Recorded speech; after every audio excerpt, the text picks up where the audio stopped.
किसी भी समाज और किसी भी देश को अगर ताकतवर बनाना है तो बस उस पर उसकी शिक्षा पर काम किया जाना चाहिए। Education is not the learning of facts, but the training of the mind to think. बच्चों को ये सिखाया जाए कि सोचते कैसे हैं। मैथ ही वो वन एंड ओनली सब्जेक्ट है जो हमें सोचना सिखाता है। कैसे? प्रूफ करो। करता हूँ प्रूफ ना। मैं अपनी बात को एक एक करके आप लोगों के सामने प्रूफ करूंगा और आप लोग मैथ की ऐसी गजब की बातें सीखेंगे और जानेंगे जिनको अभी तक आप लोगों ने कभी भी नहीं सोचा होगा। ओके, तो चलिए शुरू करते हैं। मैथ का यूज केवल टेक्स्ट बुक के प्रॉब्लम को सॉल्व करने के लिए नहीं, बल्कि लाइफ के बड़ी से बड़ी प्रॉब्लम को सॉल्व करने के लिए भी किया जा सकता है। कैसे? बताता हूँ। मैं आप लोगों को मैथ के ऐसे ऐसे फैक्ट बताऊंगा जिनको सुन करके आप पूरी तरीके से एकदम दंग रह जाएंगे। ओके, सो लेकिन ऐसे कौन से वो फैक्ट हैं जो कि हम लोगों को मैथ से सीखने चाहिए, और मैथ के ऐसे कुछ लर्निंग टिप्स जिनको हम लोग अगर सीख जाएं तो हम लोग उनको यूज करके अपनी लाइफ में काफी ज्यादा ग्रो कर सकते हैं। ओके, तो चलिए देखते हैं कौन से है वो गजब के धुआंधार ट्रिक। सबसे पहली लर्निंग जो कि हमारे माइंड्स को हेल्प करती है एक सही डायरेक्शन में सोचने के लिए, वो है कि हर एक प्रॉब्लम का सोल्यूशन होता है ना। कैसे? यह बात मैथ पे पूरी तरीके से अप्लाई होता है। जैसे मान लीजिए हम लोग मैथ में किसी भी प्रॉब्लम को सॉल्व कर रहे हैं तो शुरुआत में हम लोगों को ऐसा लगता है कि इस प्रॉब्लम का सोल्यूशन नहीं है या फिर ये प्रॉब्लम्स किस मेथड से सॉल्व होंगे, लेकिन अंत में हम लोगों को उसका सोल्यूशन फाइंड आउट हो जाता है। ओके, सो इसी तरीके से लाइफ में भी होता है। हम लोगों को शुरुआत में हम लोगों को नहीं पता होता कि इस प्रॉब्लम को कैसे सॉल्व करना है, लेकिन जब हम लोग उस प्रॉब्लम के साथ ठहर जाते हैं और उस प्रॉब्लम पर अपना पूरा फोकस एक ही पॉइंट पर कंसंट्रेट कर देते हैं तो हमारा माइंड उस प्रॉब्लम को सॉल्व कर देता है। ओके, सो यह एक बहुत ही बड़ी लर्निंग है मैथ की। उसके बाद दूसरी सबसे बड़ी लर्निंग जो कि हम लोगों को बहुत ही ज्यादा हेल्प करेगी लाइफ में आगे बढ़ने के लिए, कि कभी भी किसी भी बड़ी प्रॉब्लम को माइंड में नहीं सॉल्व करना चाहिए। तो फिर कहाँ करना चाहिए?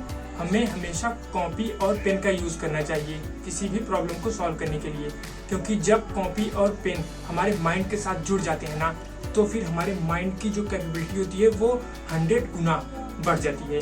कैसे?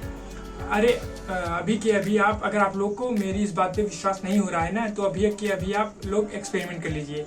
ऐसा करिए कि मैथ का कोई भी एक बड़ी प्रॉब्लम ले लीजिए ना, और उसको क्या करिए, उसको आप लोग सॉल्व करिए अपने माइंड में बिना कॉपी और पेन का यूज किए, और फिर एक बार कॉपी और पेन लेकर के सॉल्व करिए। आप लोगों को डिफरेंस पता चल जाएगा दोनों में। ओके, सो इसके बाद मैं आप लोगों से एक बहुत ही सिंपल सा क्वेश्चन पूछना चाहता हूँ कि हम लोग मैथ की प्रॉब्लम को किस तरीके से सॉल्व करते हैं ना। आखिर प्रोसेस क्या होता है मैथ की प्रॉब्लम को सॉल्व करने का? यही जो मैथ के प्रॉब्लम्स को सॉल्व करने का प्रोसेस होता है, यही हम लोगों को काफी ज्यादा गजब की चीजें सिखाएगा। देखिए, हम लोग सबसे पहले क्या करते हैं कि सबसे पहले हम लोग प्रॉब्लम को समझते हैं ना मैथ में। ठीक उस तरीके से हम लोगों को लाइफ में भी करना होता है कि हमें सबसे पहले अपनी लाइफ की प्रॉब्लम को समझना होता है ना, लेकिन हम लोग इसको माइंड में नहीं समझते ना, कॉपी और पेन में लिख करके अच्छी तरीके से समझते हैं कि एग्जैक्टली में प्रॉब्लम क्या है। अगर हम लोगों को प्रॉब्लम अच्छी तरीके से समझ में आ जाता है तो हमें उसको सॉल्व करना उतना ही ज्यादा इजी होता है। फिर उसके बाद मैथ की तीसरी सबसे बड़ी लर्निंग कि मान लीजिए हम लोगों ने मैथ का कोई भी प्रॉब्लम सॉल्व किया और हम लोगों को उसका सही आंसर नहीं मिला, तो हम लोग क्या करते हैं? हम लोग अपने प्रोसेस को रीचेक करते हैं। यही करते हैं ना? जी हाँ, हम लोग अपने प्रोसेस को रीचेक करते हैं और देखते हैं कि कहाँ पर हम लोगों से गलती हो गई। यही सेम टू सेम चीज हम लोग को अपनी लाइफ में भी इम्प्लीमेंट करना होता है ना। यानी कि जब भी हम लोग कुछ करना चाहते हैं और हमसे वो नहीं हो पाता, तो हम लोग क्या करना पड़ता है, हमारे उस पूरे के पूरे प्रोसेस को ना हम लोगों को क्या करना होता है, लिख करके कॉपी और पेन के साथ उसको रीचेक करना होता है। ठीक, अगर हम लोग ऐसा कर लेते हैं और इस तरीके से 2 से 3 मैथ की जो सबसे बड़ी लर्निंग है उनको हम लोग अपनी लाइफ में यूज करना सीख जाते हैं, तो हम लोगों को काफी ज्यादा हेल्प होगी अपनी लाइफ में ग्रो करने के लिए। ओके, सो कितना ज्यादा और खूबियाँ बताऊँ मैथ की खूबियाँ बताते बताते सुबह से शाम हो जाएगी, लेकिन ये खूबियाँ खत्म नहीं होंगी। सो ओके, तो इसके बाद अगर आप लोगों को मैथ की और भी कुछ गजब के धमाकेदार लर्निंग चाहिए तो आप लोग नीचे कमेंट कर दीजिएगा। और हाँ, ये वाला वीडियो उनके साथ जरूर शेयर करें जिनको लगता है ना कि मैथ क्या है, वो भी एक मामूली सा सब्जेक्ट है, मैथ बहुत ज़्यादा बोरिंग होता है ना। ऐसे लोगों को ये वीडियो शेयर करिए, उनको ये वीडियो देखने के बाद पूरी तरीके से पसीने छूट जाएंगे जैसे अभी मेरे छूटे हैं ना। सो इसी के साथ thank you so much and best of luck for your amazing journey.